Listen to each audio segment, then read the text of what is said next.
If you could tell me a little bit about the beginning of Future Folk, because it's really such a incredible story of growing an audience from scratch and really having a unique hook.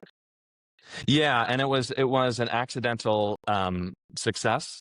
And Future Folk started out as a music duo that's basically me and another guy in duct tape helmets, cracking jokes and playing music in tiny theaters and comedy clubs in the Lower East Side. And it snowballed. After a while, we were building characters and a backstory on stage, and somehow we had built this whole world after a little while, just with our improv and on-screen banter in between the songs. One day, we were approached by filmmakers, and they said, "We want to take the backstory that you are talking about on stage, and we want to turn that into a real movie."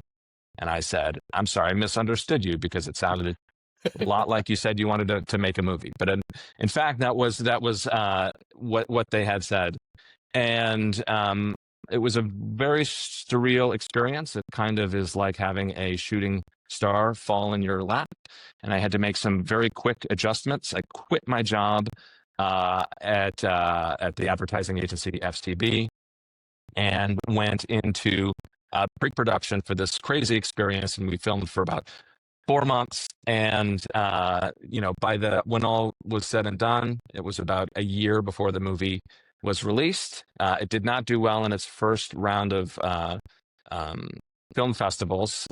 We did not get into South by Southwest, and we thought, oh well, that was it was an exciting project, and we gave it our best shot. And then it started getting traction at the film festivals, and eventually got a distributor both in the theaters and for video on demand.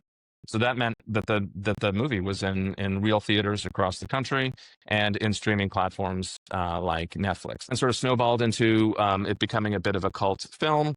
We were able to do a U.S. tour with 9 cities from coast to coast and show up at these venues with people who would be dressed up like our characters with these red buckets. How did that feel? Surreal. People wearing buckets on their heads. Never been to St. Louis before, and showing up to the venue, and there's a line of people dressed up like you outside. Future Folk is one of those projects that has a strange pull. Every time I think it's done, something happens and pulls us back in. In fact, when we were approached about the movie, we hadn't played in probably 4 or 5 months, and we're sort of moving on to other things. And so that reignited the project again. And so who knows? In the future, there may be another chapter there as well. Well, I'm gonna say I've seen the animated layout for how this story could come to life. So if anybody here is in animation and wants to take a great idea forward, it is ready to go. Timing is everything, but that idea is timeless, and the creative work you've done to build out the world for TV, for video, not just TV is one. I think I'm just going to put my 2 cents in there. Thank you, Kevin.